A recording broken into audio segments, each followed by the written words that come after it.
U.S. Secretary of State Hillary Clinton says her talks with Russian Foreign Minister Sergei Lavrov were a fresh start in resetting relations between the two countries. Lavrov has also said Russia has noticed readiness of America for dialogue on matters of mutual interest. They made the remarks at a news conference in Geneva after 2 hours of talks on Friday. It was, Sergei, a good beginning from my perspective. And we will continue to work closely together in the coming months. There is a lot of work to be done. We think that this is a fresh start, not only to improve our bilateral relationship, but to lead the world in important areas, particularly with respect to nuclear weapons and nuclear security. We started looking at the situation with regards to the area of non-proliferation of nuclear weapons, including in Iran, and the problem in the Korean Peninsula.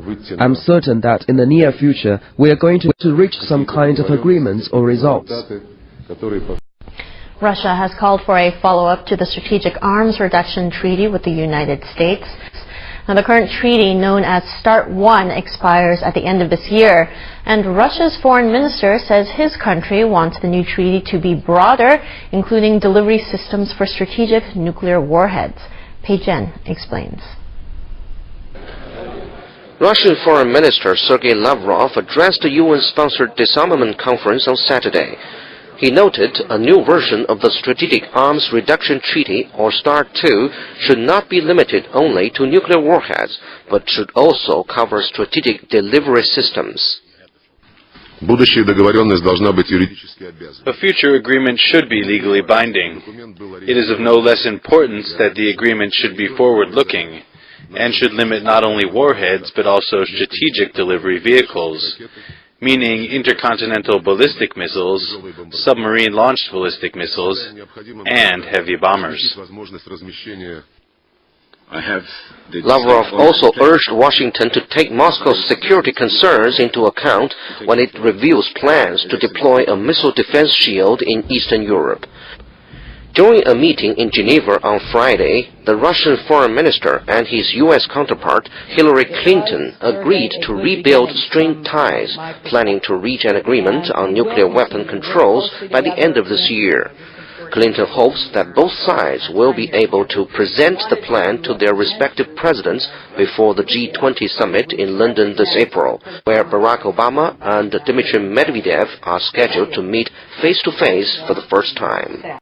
High-level talks between Russia and the US have been hailed for resetting relations between the two countries. It follows a meeting of Russian Foreign Minister Sergei Lavrov with US Secretary of State Hillary Clinton in Switzerland.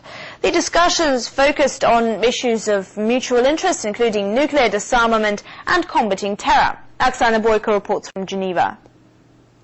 Sigmund Freud would see it as another proof of his theory of the unconscious. The U.S. Secretary of State presenting her Russian colleague with a meaningful gift that revealed a bit more about the U.S.-Russian relations than Washington had intended. It should be перезагрузка, and this says перегрузка, which means overcharge. Well, we won't let you do that to us, I promise. Just one syllable missing, and the Russian word for reset turns into overload, a far more fitting term to describe the current state of affairs between Moscow and Washington.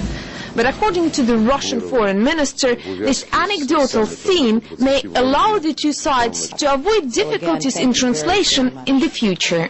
The good thing we have achieved, one practical and very precise result is that we have agreed on how the Russian word перезагрузка should sound both in English and Russian, and there's no misunderstanding. And it will be the first contribution to our cooperation. This was their second meeting in a week after a brief encounter in Egypt. The talks in Geneva took the form of a working dinner with more than enough courses on the menu. But after the media splash produced by Obama's recent letter to Medvedev, journalists were particularly hungry to hear about Iran. We are currently conducting a very broad-based policy review as to the potential steps that can be taken to try to dissuade or prevent Iran from acquiring nuclear weapons. Another issue raised at the meeting concerned media reports about the possibility of Russia selling air defense systems to Iran. We supply only defense equipment to Iran, and we do not violate any regulations, and would like our partners to limit their military deliveries to countries that have already used them close to the Russian borders.